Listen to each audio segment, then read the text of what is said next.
Hello, everybody, and welcome to Punch, Kick, Choke, Chat. My name is Sean Benson. I'm one of your hosts, and we're here today with one of our short version conversations, which is one of our new offshoot show ideas for all of you. Because normally we've been doing our Thursday nights where we have our wonderful guests. You're on live with Zoom if you want, or you're watching later on YouTube or the podcasts, which we super appreciate you subscribing and liking. But what we realized was that so many of our guests, we would touch on a single topic that we wanted to spend a whole show on it. And so we're doing these sort of half hour, 45-minute episodes, partly to fill in some programming while we have breaks and all that kind of thing, but also because we really want to crack a little deeper sometimes with our guests. And we get to do that with this show. So we're going to keep these intros brief. I'm here with three of my senseis, Sensei Randy Dauphin, 7th Dan, Sensei Nicolas Suino, 8th Dan, Hanshi Gary Legacy, 10th Dan, and our guest today, who's going to really help us dig into our topic that Sensei Dauphin is going to introduce for us, Hanshi John Therien, head of the WKF, and also a 9th Dan. And we're just so honored to have his time today. Sensei Dauphin, how are you doing today? I'm doing really good, Sean. That was great. Thanks for framing that up.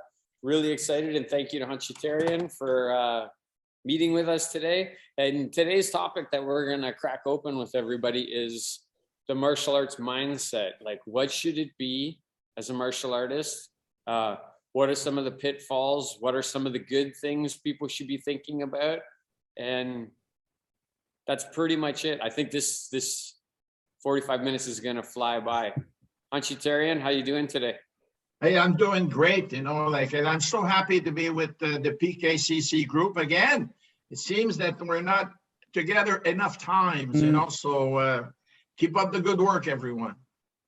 So thank you, Hanshi. So let's go around everyone. Like, let's start with the good, right? Let's start with, like, what is the thing that jumps to your mind that every martial artist should have? And Hanshi Therien, we're going to end with you. I'm going to go first to Sean, and then I'm going to go to Sensei Suino, and then I'm going to go to Sensei Legacy, and then we'll go to you.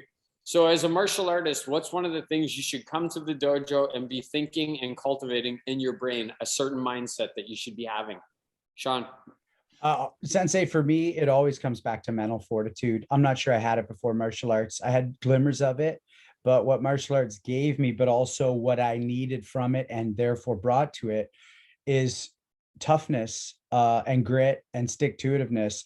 And that's why this is a blueprint for me for life, because if I'm, if it's 4 a.m. and I'm struggling with addiction issues, or if it's, I'm on set and I have to chill out and do a big scene and I'm getting tense or nervous, I can go to the martial artist mindset and just put one foot in front of the other, do it right, move forward. And so for me, it's all mental, especially, I'm not there yet, but beginning to age. And so the martial arts mindset is what's going to make me not try and do something like when I was 25, do it better actually, but with the wisdom of the mindset. Amazing. Sensei Suino, what are you thinking on this topic? I think that was a good answer. And the reason why is because I was going to say grit as well. But I'm going to add to that. A lot of folks in the success world talk about this two-sided mind that you have when you're trying to achieve success in business or in life. And that is a combination of confidence and humility, or optimism and humility. And I think that's important in the martial arts as well, is to kind of always believe that you can do better, believe that you in particular can do better, and that there's a place to go. And then also humility, that flip the coin, you can do better because, right, if you need to work harder, you need to think better, you need to get better instructors, you need to focus more, right? So confidence, knowing you can do it; humility, knowing you need to do it if you really want to get where you want to go. Amazing. Thanks, Sensei Suino. Hanshi Legacy, what are you thinking is something that every martial artist should come to martial arts or be cultivating in their mindset?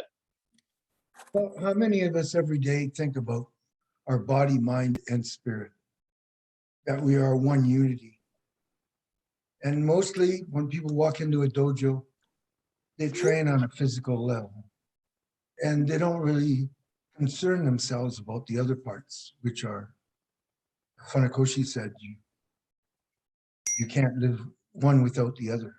So I think that's the mindset when you go in, because it's hard to train yourself on a spiritual level, just in a dojo, or on a mental level. But when you realize the jobs of each one of those, you realize what order to use everything in everyday life. Awesome, Hunchy. How about you, Hunchitarian? This was your topic. I know you're going to have some deep thoughts on it, and I'm excited to hear them. Well, you know what? First of all, you have to remember that when we speak about mindset, sometimes we think about kickboxers, MMA, karate fighters, and stuff. But there's also some guys in martial arts that will never compete, but they want to be a black belt. So the mindset that I sort of strive, I call it sweat equity. There's too many places where you can buy a belt right now. You can buy a certificate, or you can smile at the teacher and they'll give you anything you want. But in my world, that does not make you a black belt or a world champion or a champion or the best you can be. So I go back from an era that winning was not everything. It was the only thing, all right? And in order to get there, well, we spoke about training. And I'm glad that Anchi Legacy brought up mind, spirit, and body. But when you do the physical training, you got to train hard all the time. Like you're going to be at the dojo for an hour and a half, classes twice, 3 times a week, and you want to be a black belt. You got to want it enough that when you get there, you leave everything outside. Do not let all the negative things in your life. Don't bring it to the dojo or stay home. But when you train, give everything you've got. Then what comes in is you learn something, and then repetition comes over. If you want to be good in kata, number one, you got to learn the kata.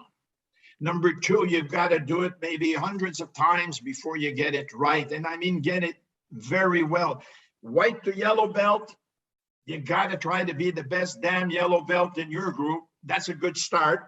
And then you want to try to be the best orange belt. But when you go for your black belt, you don't leave anything on the top shelf. You give everything you've got, because the teacher in front, the grading board, will want to see that. So your repetitions are going to come in. And with the repetitions, you are going to have determination to succeed, And when you do that, you never lose sight of your goal. What is your goal? My goal is to be a black belt. And I would ask people, one time I was doing exams in Belgium, and I had maybe 15 or 20 candidates. Some are brown belts going for Shodan, all the way up to one guy, and I'll come to this one guy after, going to 9th Dan. And I said, okay, exams is at 3 o'clock after the seminars. I start to do things, but people are going through the motion. I stop everybody. I was so pissed off, I told them where to go. And I said, get the hell out of here. And those of you who want to do an exam and have a chance to pass it, come back in half an hour. And I was seriously mad. I'm a nice guy, but this time it's for the marbles, right? So they left. They all came back. You should have seen the exam that they gave me. You should have seen the exam. They left nothing on the shelf, I'll tell you. And when the brown belt did something better than a second Dan, and they're the same age, same background, I made sure that everybody knew that this guy at this technique was the best of everybody else, and that you guys should give me a little more. The whole exam lasted an hour and a half or something like that. But these people remember that day. They send me some stuff when they speak to me, and he says, boy, that was an exam. And I said, well, pass this forward to your own school, right? So all of that is what I call black belt attitude. Black belt attitude, if somebody attacks me and I'm in the senior citizen group, I've got to be smart enough when to hold them and when to fold them, right? But if I get hit, I know that within mindset that in all my training, I've been hit a lot of times. I've been in pain a lot of times, right? And I didn't always went ding and scored a point because the guy was attacking me. I missed on a few of them. And when you go to kickboxing, well, it's pretty good because the people are going to hit you and you know you're going to be hit. So you have to have that mindset that no matter what happened, you keep going. Surround yourself with the best coaches, the best instructors. I know a lot more of the good teachers than the bad ones, but I know some bad ones. but the good ones will do everything for you as much as you want to take it and bring it forward. But what they cannot do for you is bring you 24/7 in the beast mode. You know, saying, well, I think I did okay. That's bullshit. It doesn't be okay. You got to be up on top of your game all the time. There's different levels. If I'm learning something new, I go slow, I pick it up, and then I pick it up. And one day I really have to deliver the goods. So the mindset will come in, and through the routine of training with the people I know. Look, we have two entries over here, and we've seen more summers than all of you put together, maybe, you know, like we're getting up there, we're getting older. We cannot rock with everybody in our group, but we have a little bit of experience, and that experience, we could channel it to the people going there. So if you got a good teacher, that's rule number one. Number two, listen to him, you know? If he tells you something, listen to him. And also, he becomes your mentor. Sometimes he'll say, I think you should do this a little bit harder, a little bit more, or say, hey, you're off track. You know, here's why you're off track. Don't ever take it personally. If you're not coachable, you'll be a black belt anyhow. But if you're not coachable, you won't be in the best. Why would you settle with second best when you know you can be the best? And that's your mindset. If you can't be the best, look, if I do jujitsu and Johnny Ontario does jujitsu, I'll be the best. I have to. You know, I'm a ninth dan and he's a showdown in jujitsu. But if we put the gloves on, he's going to have my ass so hard and he's going to hit me so much. I better go back to the basic and move around, because I know darn well that he's going to hurt me. And I know darn well that I'm going to be looking up at him because I'm going to be on my butt. Okay. So we all have our plan, but he knows I'm going to give it my best shot. He knows I'm going to try hard. I'm not going to pussy around and not be able to do it. So this is the mindset, but there's ways to get there, you know? So when we start to work on that, you establish work ethics. And work ethics is so important. Sean, you're an actor. You talk about getting up at 2 in the morning, 2:30 in the morning to shoot a scene 47 times before they say, I think we got it. But tomorrow we'll do it 10 more times to be safe. See you at 2 a.m. That is what work ethics is. That's the beast in you wants to be the best. I saw some of their acting in little trailers. I was impressed. I really was. I consider you a friend. I never seen you acting. So that was over there. When you see somebody else and whatever they do, the mindset steps in. And then you need a strong will to keep going. And if you've got that strong will to keep going forward when everything goes wrong, you know, the days that you don't feel like it, you got to suck it up. You go to class, and if you don't go to class because, well, you know what, I'm tired today, I'm going to stay home and do nothing, but you're not really tired, you just don't have the mental side. You know, your little hamster is saying, stay home, you know, we'll watch the hockey game or have a couple of beers. Not going to work. The mindset is whoever wants it the most has a better chance to get it, right? And if somebody, when I was in class and I was training, I always gave my best, always tried to be my best, because in competition, you get glory for one fight, 2 minutes, and you lose. Sometimes you lose to a very good fighter, but what about if you lose to a schmuck, you know, because your mindset was not there. You know, it's like, oh, my coffee, I'm going to go in and do this, and then you get clocked. You're kind of stupid. Well, black belt exam is the same thing.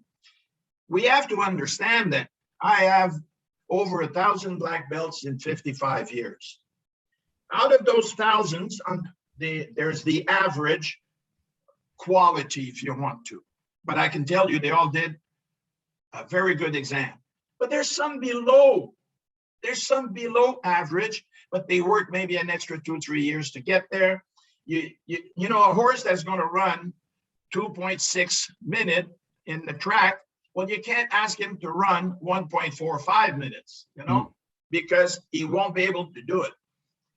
Also, when you are in the mindset, in the 30s, there was a great athlete from the United States called Jesse Owens. Now, most of you might know who he was, and he was a runner, and he was in athletics.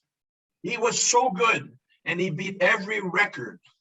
Well, since then, all those records have been broken. Owens has this, and the people saw that. So today they have better trainers, better nutrition, better equipment, better, and they beat the record. In 1973, there was a horse named Secretaria who won the Triple Crown, who did everything, and he established at this level, and that level.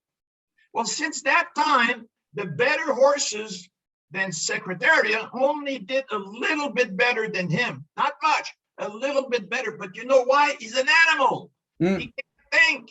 He's built just with muscle and runs. So when you get your mindset, you can't have a mindset on the horse. He'll run because you show him how to run. He'll run because you're going to feed him something. And that's about it. After that, you leave me alone. But when you work with individuals, I've seen some kids that have so much talent. They were so good. Then they get a little bit of a swollen head. The ego sets in. The mindset has gone out the window because it's too easy with their peers. But then you put him with somebody else on the international level or the next class up.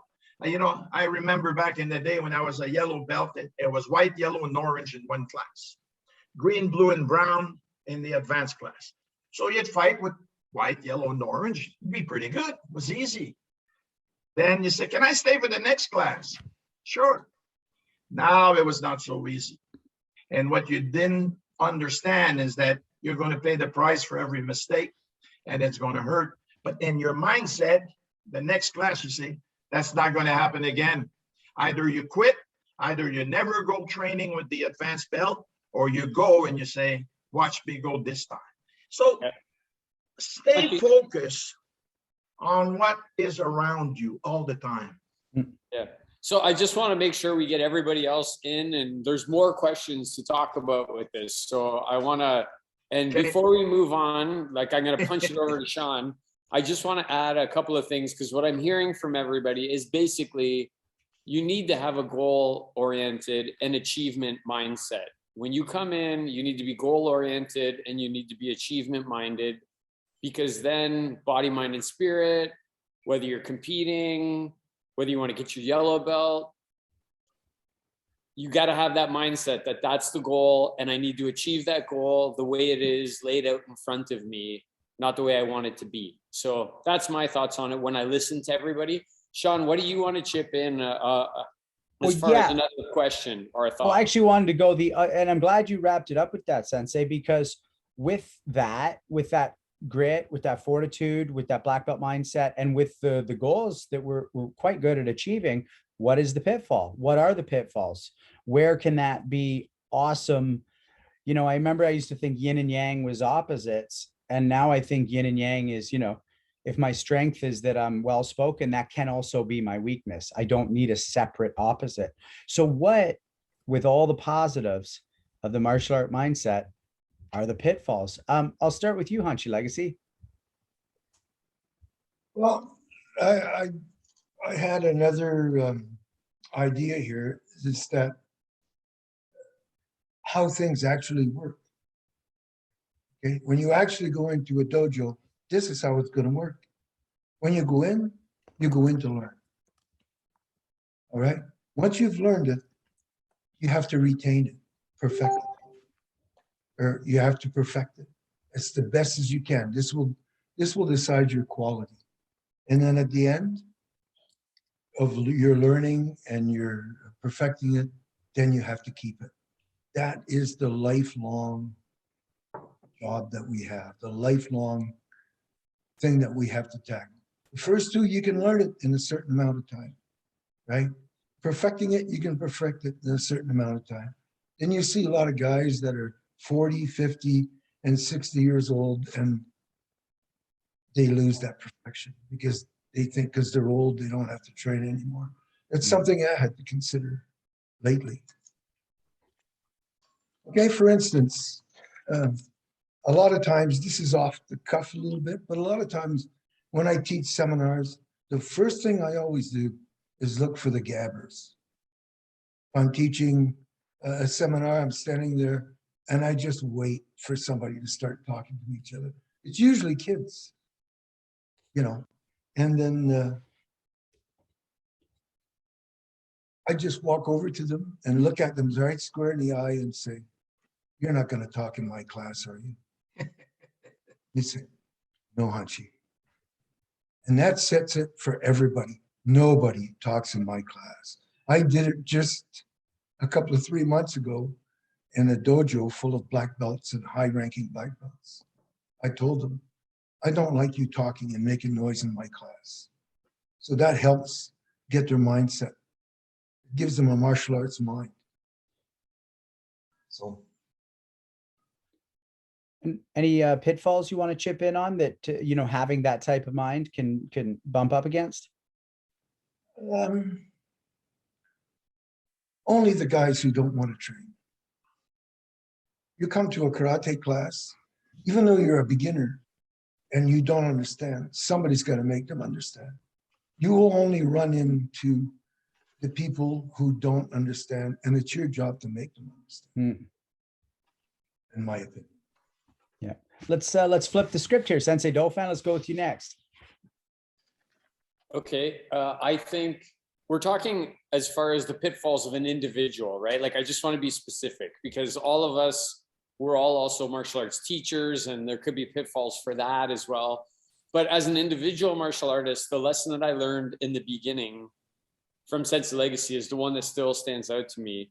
If you come in with a lot of expectations of how things are going to be, instead of just allowing them to be how they are and reacting to how they are and working on what it is, you know, again, I don't want to use all these cliches, but karate's here to change you. You're not here to change it. So you come in with the expectation that karate's been here for this long, or jiu-jitsu or iaido or judo, whatever that is, and it needs to change you. You don't get to make it the way you want it to be.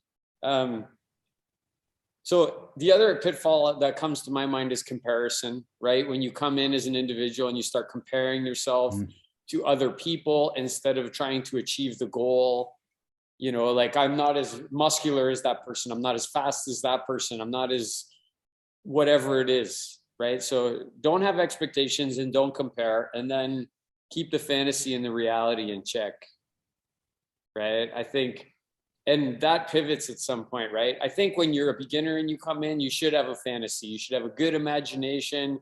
You should be thinking about like that jump spinning wheel kick that kills the bad guy. But then you should be evolving towards a more realistic approach to your martial arts. That's what's going to keep you here for the long haul, right? So those are my thoughts. Thanks. And I'll throw it to you, Hanshi Tarian, and then Sensei Suino will have you wind down thoughts on that, on this question. Hanshi Tarian, pitfalls? Sorry, Sean, I want to hear from you too. So make sure before it goes out again that you give your thoughts as well. Awesome. I appreciate that. Thanks. Well, I think that the major pitfalls is that there's no bad beginners. Remember, they walk into your school, they have never trained. They have an idea because they watched a movie and they saw a girl threw a hook kick and knocked the guy 10 feet away. Maybe that impressed them to come, or they still think that you're going to break a whole bunch of cement. So when they come in, they're eager. They want to learn. They'll eat, sleep, walk, karate every day if you're a good teacher. But then they think they know too much. They think they're better than everybody. And they think that, well, maybe I'll be a little bit lazy. And that's the pitfalls, is between the ears. It's not the physical thing. It's all between the ears. I had a very good black belt who Sunday afternoon, we had open training from noon to 4. And we would spar, and then we would do some jiu-jitsu and stuff. And 2 of my black belts walked to the dojo together. This is a pitfall, right? Of thinking your head is too big. And one of them told the other, he said, I really want to spar Hanshi Tarian because I think I can beat him. A wrong attitude. So the other guy comes to see me, he said, you're going to get on the mat today. And this is what he said. I said, thank you. I got on the mat and I just cleaned him, but I hurt him real bad because he deserved that. Didn't give him a chance, and I just hurt him really, really bad. And I said, now get your act together, get your head swollen down, and then you can come back. So if that ego is the biggest pitfall, and it's for people that they think they know too much and they think they know more than the teacher. Ouch. You know, to me, when you're a beginner, everything is good, yellow, orange, you keep going up the ramp. So the biggest pitfall for me is the ego that comes in, is the people that think they know everything until they have an attitude adjuster at some point in time in their career, you know. So that's my take. Thanks, Hanshi. I love that. Sensei Suino? I love that attitude adjustment. You know, just to put a finer point on that notion of ego, it's funny. I'm dealing with this with one of my judo black belts right now, who's very talented, incredible, a quick learner, really good at judo, really good at a lot of stuff, but just doesn't quite get the culture side of it. So it's interesting how you can be good technique, look around you and go, I've been working hard. I'm better than almost everybody in this dojo physically, but miss out on a lot of the culture stuff, not realize how your words might be damaging your relationships, saying the wrong things. Maybe you're not being asked to come into a next level class because you just don't have the understanding, right? So ego can take many forms. Sometimes it gets in the way of you in a technique setting. Sometimes it gets in the way of you from the dojo culture setting. And Hanshi Terayan, you just inspired me to share that there's different ways ego can foil your journey. I think I know that person. I think he's a newer black belt, isn't he, Sensei? Maybe.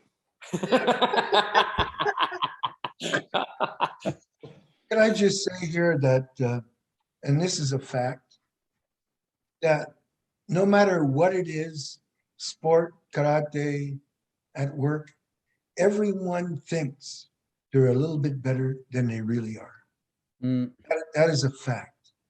And so it is the sensei's job to make that adjustment with their students. Everybody. I think I'm better than I really am. And so does everyone else. That's just your way of keeping yourself alive and competing. Because if you think, well, I'm not as good as him, then you won't go in and do your best because your mindset is not proper. Thanks, Sensei. Hanshi. Yeah, what do you think, Benz? Well, I love this. I have two ways I look at this. You know, I'm looking at it through my own journey. And the one is, you know, like when I had a sore knee, if I was 14, I'd be like, I'm not going to ballet tonight. I didn't have the grit yet. Now it's almost the opposite, where I am in danger of hurting myself because I don't care how I feel. I want to train 3 hours a day. And my body is sometimes saying, yeah, that's not actually okay. And what's ironic is that at the beginning of my martial arts journey, I even picture like first 5-10 years, I'm like meditating for the first time. I'm consciously eating food. I'm doing mokusos in a way that I'm really listening to myself. And through that, I gain an understanding that pain doesn't actually hurt. It's just a way of thinking about a sensation. But then 20 years later, it's like, oh crap, I actually need to keep listening to myself as I tell myself new things from the inside out. So the grit and the mindset, I think there is a balance there. And I think it's sort of like that old quote, like the only person who treats me sensibly is my tailor. He measures me new every time I see him.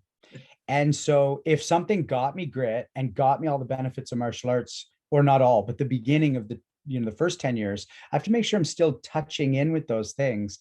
And then that goes part and parcel with my second thought, which comes back to ego, which is, the process of learning. Like the greatest thing I probably learned from martial arts, other than that stick-to-itiveness, is to learn how to learn. I learned how to learn in karate.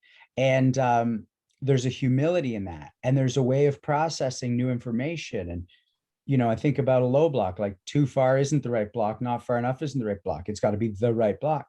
And I know you'll appreciate this, Sensei Dauphin. I start to assume other people will also learn that way. And other people will also take the time. And ironically, through my humility, I end up getting very egoically impatient with other people. including non-martial artists, and being like, what the fuck is wrong with you? And it's like, well, this is my path, not theirs.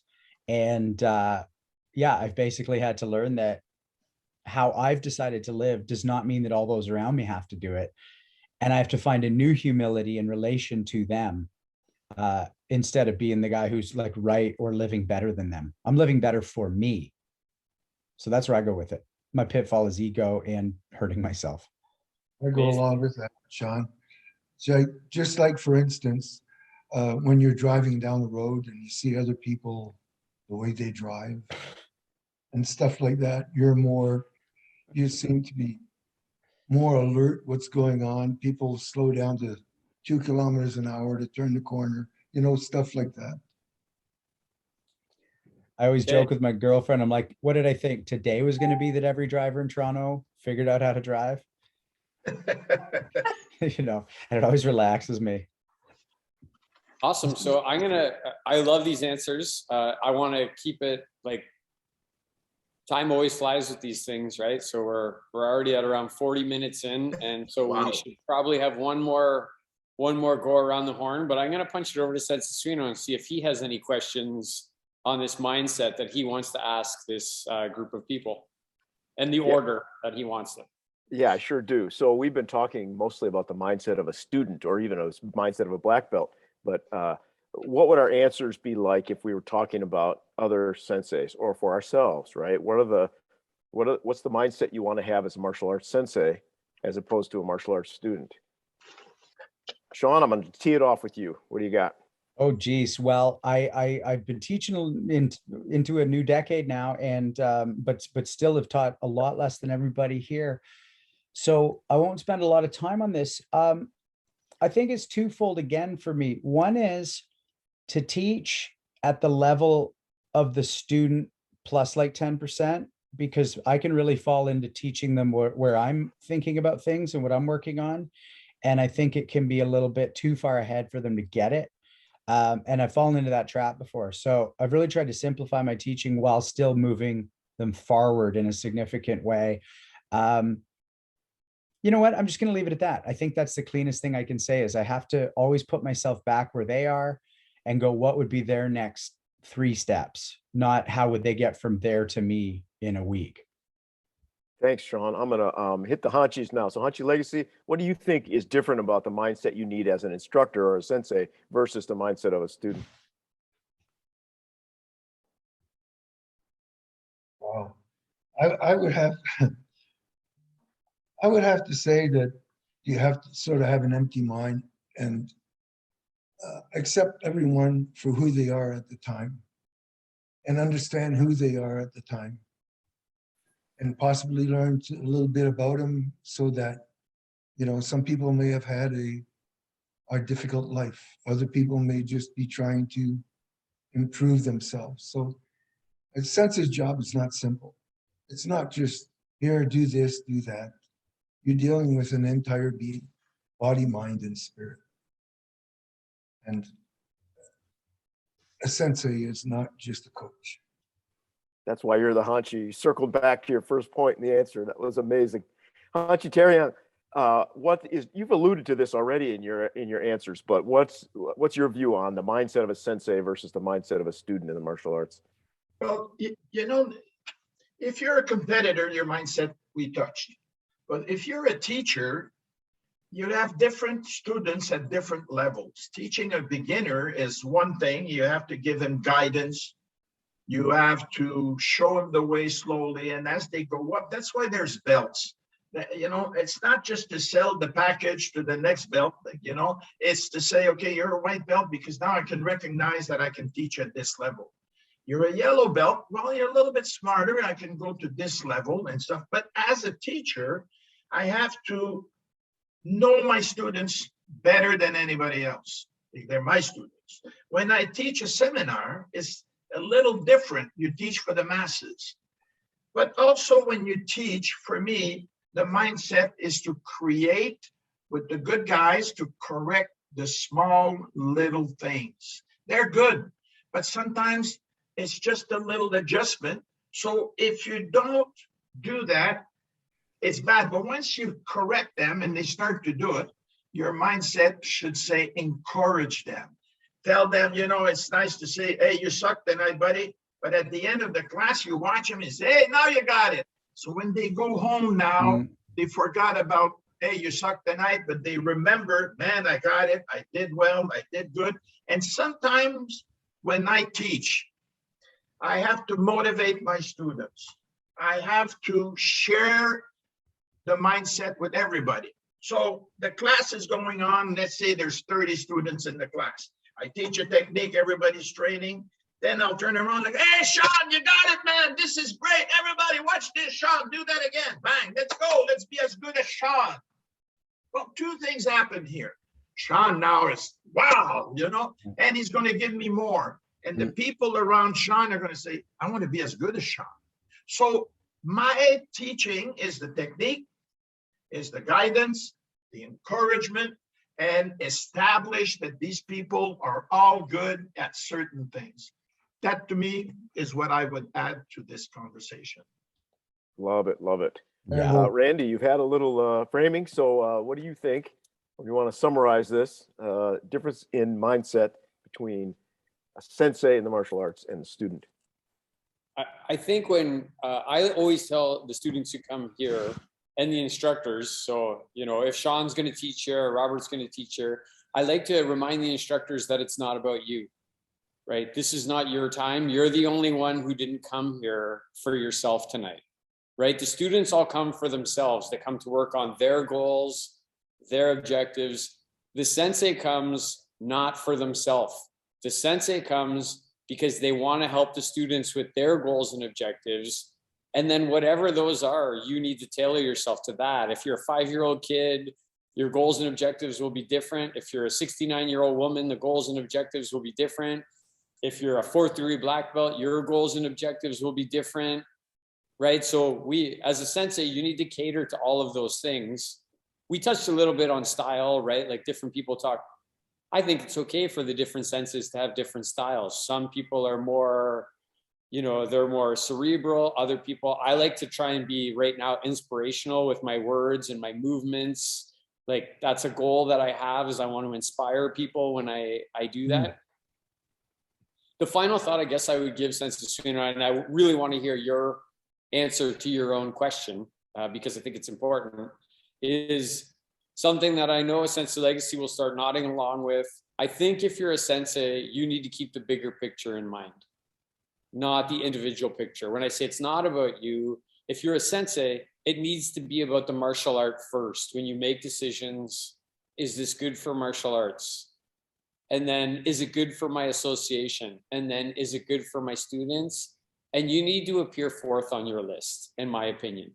You need to make sure that your art, your association, and your students are all covered first, and then you. But luckily, if those other three are all covered, it's probably a great benefit to you as well. You're gonna win so much if you cover the first three. Outstanding. What I'll say on that, having listened to each of you talk, is something that we see as a theme on Punch, Kick, Choke, and Chat all the time. Isn't it fascinating how we come into the martial arts for ourselves, but if we stay in the martial arts long enough not to be quitters, we are now in it for the others, right? For the art itself, for the other people, for our dojos.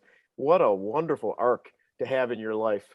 Martin Luther King, right, says the arc of justice is long. The arc of history is long, but it always arcs towards justice. And in the martial arts, the arc is towards selflessness and improving the world. That's a really cool endeavor to be involved in. Love that. I actually want to, a quick thought to that that's interesting is that, and I think my teachers will appreciate this, I've realized, oh crap, I have to train more. Like the time I had allocate, like my sensei mindset is like, and now I have to go to my teacher still and go train alone in my park still, because so much of my weekly allocation of time is going to my students now. And it's like, great, you're now doing more martial arts. So I just wanted to add that real quick, because for me, my mindset now, especially that I've got like a real up and running club, is, oh, I have to find my time too, so that I am not just teaching something and therefore not growing. Awesome, Sean. Listen, so we got to end this. But when I say end it, this is the wink to all of you. We got to end it by me stopping the record button, and then we can talk for a minute after that. But before I hit the end, before I hit that, I'd just like to go around. If anybody has any final thoughts or things that it's like, I didn't get to say this and I felt it was really important, and let's keep it to like just a couple of minutes each or less. If you're like, I'm good, you could just say I'm good. But let's go around, and Hanshi Therien, we'll start with you. Then we'll go Hanshi Legacy, Sensei Suino, Sensei Benson. Any final thoughts? And then I'm going to hit the stop record button, and we can all laugh at each other for anything that we said that we found funny. So Hanshi Therien, final thoughts that you didn't get Final out? thoughts in the short version, because we had some great input from everybody here today, and I was really proud to be with this panel because people are getting stuff there. And remember, we all have teachers, but we are also teachers. But for me, is that you're a black belt or a champion 24/7.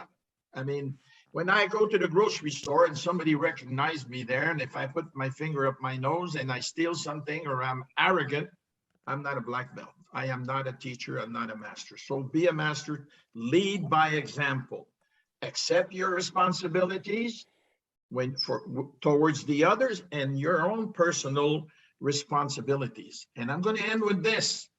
One of the biggest moments of your life is going to be when you make black belt or when you win the championship. But on that journey to black belt, there's going to be a lot of little things, and they're all going to be great. And there's going to be a lot of little things, and they're all going to be great on the way to the championship. The day that you make your black belts, you'll forget about all the pain. You'll forget about all the sacrifice that you've made. But in there, there's a lot of good times. It's not a hard time going to the dojo. It's a beautiful time. And as a champion, you'll forget that, hey, I had to do that technique maybe 1,000 times. And finally, I won with it. It was in. So keep up the good work, everybody. Keep your mind alert at what you're doing. Focus, and you're surrounded by great people. You'll be black belts or champion, definitely. Thanks, Hanshi Therien. Hanshi Legacy, any final thoughts on this mindset that you want to share with everybody? Well, something a little bit different. Come to the dojo. Let us build your character. The best move you will ever make will be the first one to step in that door. That's it. Awesome. We can't explain it all here. You need to come and see us. Awesome. Sensei Suino?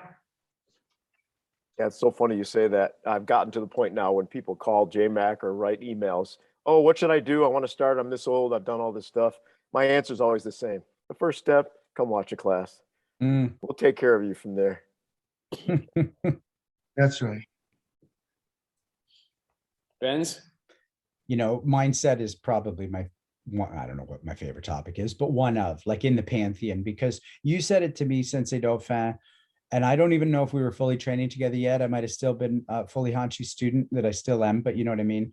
And you said, I'm here to train your mind, your body goes along for the ride. And I have found that to be true every day, every lesson, every week. You know, I drive down to see you, and very humbly, sometimes you'd be like, sorry, I didn't make you sweat as much. I had you teach a little. And I'm like, Sensei, I don't come here to sweat. I come here to learn from you how to move forward in this art. I can sweat in Toronto real easy. And it's the mind. I just love it. I'm so grateful for it. And the only other thing I want to add is, Hanshi Therien, I'm just so grateful you spent the time with us. I mean, you know, I do consider you a friend as well. And the idea that we've been able to create this bond through the show and through the WMAL, it really means a lot to me. And so that for me is part of the martial arts mindset too, is that we're going to meet and hug soon, and I'm going to learn from you. But until that happens, we get to do this through our shared thing. And that's part of the mindset too. So I'm grateful for that. Thanks, Sean. The thing I'm going to chip in on is something that, you know, you said you learned it from me. This is something I learned from Sensei Legacy. And it's something that I hope I see all the heads nod when I say this. Never lose your student mindset. Never lose your mindset of being a student. Sensei Legacy says all the time, the greatest title you'll ever get is student, because with that title, you can get all the other ones that you want to achieve. And if you lose that one, if you lose the student mindset, you're done. Like, you are not progressing anymore after you learn that mindset. So I want to say thanks to all of you for, again, doing this. This is so much fun. I look forward to these shorts. I look forward to the long formats. And it's been so much fun. Huntitarian, thank you so much. I know all of us feel the same way that Sean said. It's really great to be your friend. Really great to be your standing shoulder to shoulder with you in martial arts. And hey, this group of people, we've achieved some pretty fucking incredible things through the pandemic. This group of people achieved some pretty incredible things. And yeah, super grateful, Hunchy. Last thought before I hit stop recording to you. I'm sorry? Last thought to you, Huntitarian, before I hit stop on the recording button here. Well, my last thought is, I gotta say this, you know, like you walk into a good school and you have people like you've got on this board, you're gonna be a winner when you get out of there. Martial arts, I think as Sensei Suido mentioned, that we start for ourselves, then we get to some place, we share it, and then it goes on. And the 4 people with me over here on this panel, if we had a food truck in town, it would be the best darn food truck in town, because we strive for the best. And I look at your students, it's the same with them. You know, I can point you to some of my students and they are so good. And I know some of your students, how good they are, because we show by example. So folks, stay in the mindset of martial arts. You're going places with the right schools. Thanks, Huntitarian. Thanks so much.